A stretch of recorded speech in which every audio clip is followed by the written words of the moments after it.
ಇನ್ನು ದೆಹಲಿ ಸಿಎಂ ಅರವಿಂದ್ ಕೇಜ್ರಿವಾಲ್ ಅವರ ಬಂಧನವನ್ನು ಖಂಡಿಸಿ ಬೆಂಗಳೂರಲ್ಲೂ ಕೂಡ ಆಕ್ರೋಶ ವ್ಯಕ್ತಪಡಿಸಲಾಗಿದೆ. ನಗರದ ಫ್ರೀಡಂ ಪಾರ್ಕ್ನಲ್ಲಿ ಹಲವಾರು ಪಕ್ಷ ಸಂಘಟನೆಗಳಿಂದ ಪ್ರತಿಭಟನೆ ನಡೆಸಲಾಗಿದೆ. ಆಮ್ ಆದ್ಮಿ ಪಕ್ಷದ ರಾಜ್ಯ ಅಧ್ಯಕ್ಷ ಮುಖ್ಯಮಂತ್ರಿ ಚಂದ್ರು ನೇತೃತ್ವದಲ್ಲಿ ಹೋರಾಟ ಹಮ್ಮಿಕೊಳ್ಳಲಾಗಿತ್ತು. ಪ್ರತಿಭಟನೆಗೆ ಕಾಂಗ್ರೆಸ್, ಸಿಪಿಐ, ಆಮ್ ಆದ್ಮಿ ಪಕ್ಷ, ರೈತ ಸಂಘಟನೆಗಳು ಸಾಥ್ ಕೊಟ್ಟಿವೆ. ಇನ್ನು ಪ್ರತಿಭಟನೆಯಲ್ಲಿ ಕೇಂದ್ರ ಸರ್ಕಾರದ ವಿರುದ್ಧ ಘೋಷಣೆಗಳನ್ನು ಕೂಡ ಕೂಗಿದ್ದಾರೆ. ಇನ್ನು ಅದೇ ರೀತಿಯಾಗಿ ದೆಹಲಿ ಸಿಎಂ ಅರವಿಂದ್ ಕೇಜ್ರಿವಾಲ್ ಅವರ ಬಂಧನವನ್ನು ಖಂಡಿಸಿ ರಾಜ್ಯದಲ್ಲೂ ಕೂಡ ಅನೇಕ ನಾಯಕರು ಆಕ್ರೋಶ ಹೊರಹಾಕಿದ್ದಾರೆ.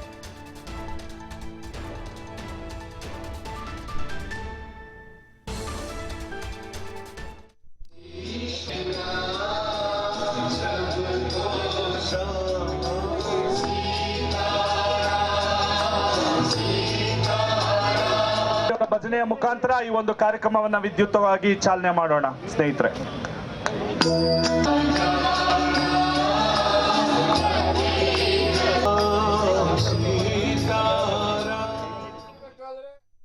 ಉಂಡಿಗೆ ಕಾಸು ಹಾಕಿ ಹೊರಗಿರ್ಬೇಕಾದ್ರೆ ಬಿಜೆಪಿ ಉಂಡಿಗೆ ಕಾಸು ಹಾಕಿ ಇಲ್ಲದೆ ಹೋದ್ರೆ ಒಳಗೋಗಿ. ಇದು ನೂರಾರು ಜನಗಳ ಪರಿಸ್ಥಿತಿ ಆಗಿದೆ. ಸಾವಿರಾರು ಕೋಟಿ. ಇದೇ ಪ್ರಧಾನಮಂತ್ರಿಗಳು 10 ವರ್ಷಗಳ ಹಿಂದೆ ಪ್ರಧಾನಮಂತ್ರಿ ಆದಾಗ ಸ್ವಿಸ್ ಬ್ಯಾಂಕ್ ನಲ್ಲಿ ಇರ್ತಕ್ಕಂಥ ಎಲ್ಲ ಕಳ್ಳ ದುಡ್ಡನ್ನು ತಂದು ಪ್ರತಿಯೊಬ್ಬರ ಖಾತೆಗೆ 15 ಲಕ್ಷ ಹಾಕ್ತೀನಿ ಅಂತ ಅಂದ್ರು. 15 ಲಕ್ಷ ಹಾಕೋದಿರ್ಲಿ, 15 ಲಕ್ಷಕ್ಕೂ ಹೆಚ್ಚು ಸಾಲಗಾರರು ಕೆಲವೇ ಶ್ರೀಮಂತರ ಸಾಲ. बचपन से मैं आ रही हूं, हर साल दशहरे के दिन यहां इसी मैदान में रावण के पुतले का दहन होता है. मैं छोटी थी तो अपनी दादी जी इंदिरा जी के साथ आती थी, उनके पैरों के पास जमीन पर बैठ के देखती थी. उन्होंने हमारे देश की ये प्राचीन, हजारों वर्ष प्राचीन गाथा जो रामायण है, भगवान राम जी की जीवन गाथा मुझे सुनाई. आज जो सत्ता में है वे अपने आप को राम भक्त कहलाते हैं.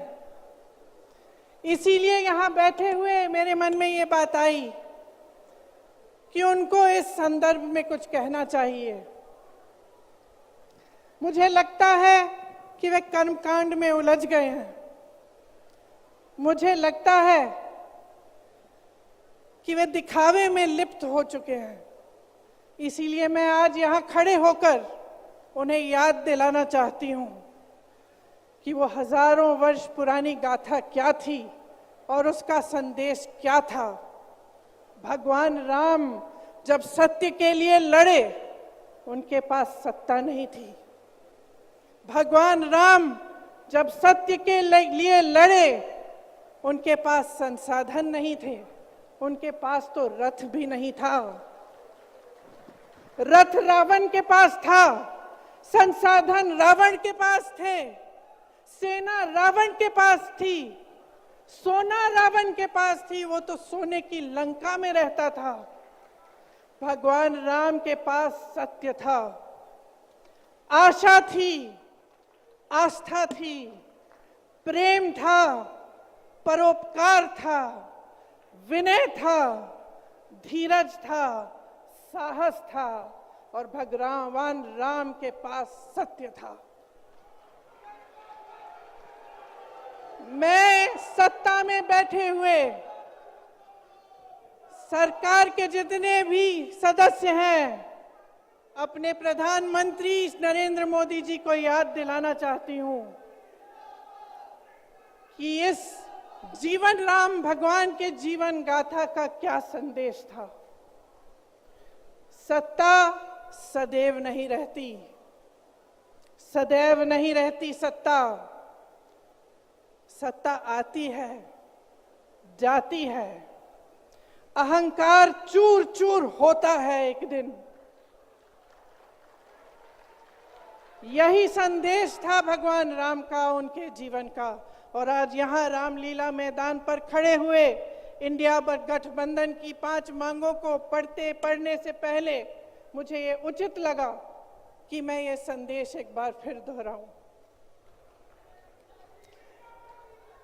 इंडिया गठबंधन की 5 सूत्री मांगें।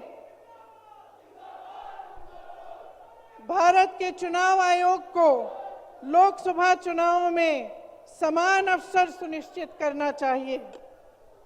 दूसरी मांग, चुनाव आयोग को चुनाव में हेराफेरी करने के उद्देश्य से विपक्षी राजनीतिक दलों के खिलाफ इनकम टैक्स, ईडी और सीबीआई द्वारा की जाने वाली बलपूर्वक कार्रवाई को रोकना चाहिए। तीसरी मांग, श्री हेमंत सोरेन एवं श्री अरविंद केजरीवाल जी की तत्काल रिहाई की जाए। चौथी मांग, चुनाव के दौरान विपक्ष के राजनीतिक दलों का आर्थिक रूप से गला घोटने की जबरन कार्रवाई तुरंत बंद होनी चाहिए। पांचवी मांग, चुनावी बांड का उपयोग करके बीजेपी द्वारा बदले की भावना, जबरन वसूली और धन शोधन के आरोपों की जांच के लिए सुप्रीम कोर्ट की निगरानी में एक एसआईटी गठित हो जानी चाहिए। बीजेपी शासन द्वारा पैदा की गई अलोकतांत्रिक बाधाओं के बावजूद इंडिया गठबंधन लड़ने, जीतने और हमारे लोकतंत्र को बचाने के लिए दृढ़ और आश्वस्त है। जुड़ेगा भारत, जीतेगा इंडिया। एक बार मेरे साथ कहिए, जुड़ेगा भारत, जुड़ेगा भारत, जुड़ेगा भारत। धन्यवाद। जय हिंद।